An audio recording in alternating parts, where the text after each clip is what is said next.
السلام عليكم ورحمة الله تعالى وبركاته. الحمد لله الصلاة والسلام على أشرف المرسلين وعلى آله وصحبه أجمعين أما بعد.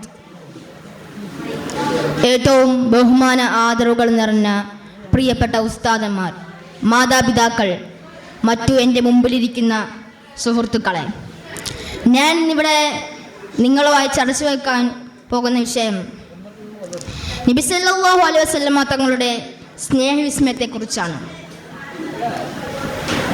ലോകത്തിനാകെ കാരുണ്യമായി വന്നുദിച്ച തിരുനബി സല്ലല്ലാഹു അലൈഹി വസല്ലമ തങ്ങളുടെ സ്നേഹവിസ്മയത്തിനെ കുറിച്ചാണ് ഞാൻ നിങ്ങളോട് ചർച്ച വയ്ക്കാൻ പോകുന്നത്. എല്ലാവരോടും റസൂലുള്ളാഹി സ്വല്ലല്ലാഹു അലൈഹി വസല്ലമ തങ്ങൾ സ്നേഹം കാണിച്ചു. ദീനിന്റെ കാര്യത്തിലല്ലാതെ ആരോടും റസൂലുള്ളാഹി സ്വല്ലല്ലാഹു അലൈഹി വസല്ലമ തങ്ങൾ കേട്ടു സംസാരിച്ചിരുന്നില്ല. അവിടുത്തെ തിരുജീവിതം ഒരു മനുഷ്യൻ ഭൂമിയിൽ ഇതര മനുഷ്യരോടും സഹജീവികളോടും എങ്ങനെ വർത്തിക്കണമെന്നുള്ളതിന്റെ ഉത്തമ ദർശനമായിരുന്നു.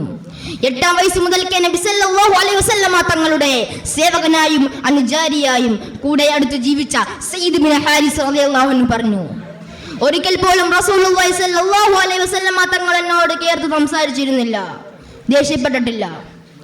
കാരുണ്യത്തിന്റെ പ്രതിരൂപമായിരുന്നു മുസ്തഫ സല്ലല്ലാഹു അലൈഹി വസല്ലം. സ്നേഹത്തിന്റെ അമൃതവർഷമായിരുന്നു.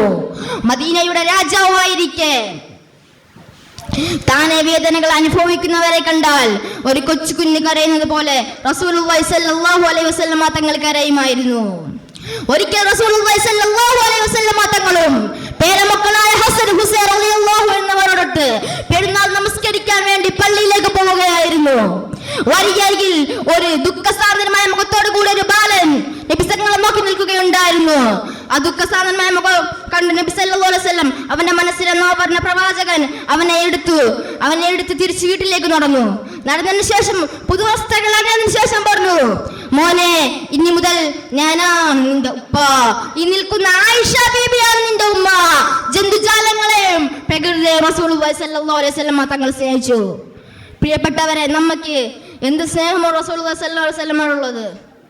ഒരു ഡെയിലി നമ്മൾ സലാത്തെങ്കിലും ചെല്ലുക, നേരറിഞ്ഞ് നല്ല മനസ്സോടുകൂടി സലാത്ത് ചെല്ലുക.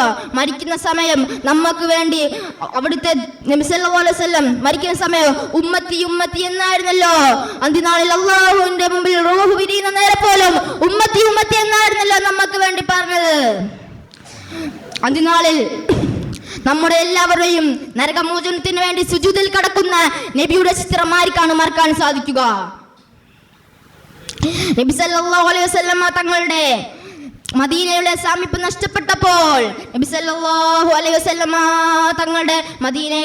നഷ്ടപ്പെട്ടപ്പോൾ അവിടുത്തെ ആൾക്കാർ പോലും പറഞ്ഞില്ലേ, അള്ളാഹുവിന്റെ പ്രവാചകൻ നബി സല്ലല്ലാഹു അലൈഹി വസല്ലമ മദീനയിലെ നഷ്ടപ്പെട്ടപ്പോൾ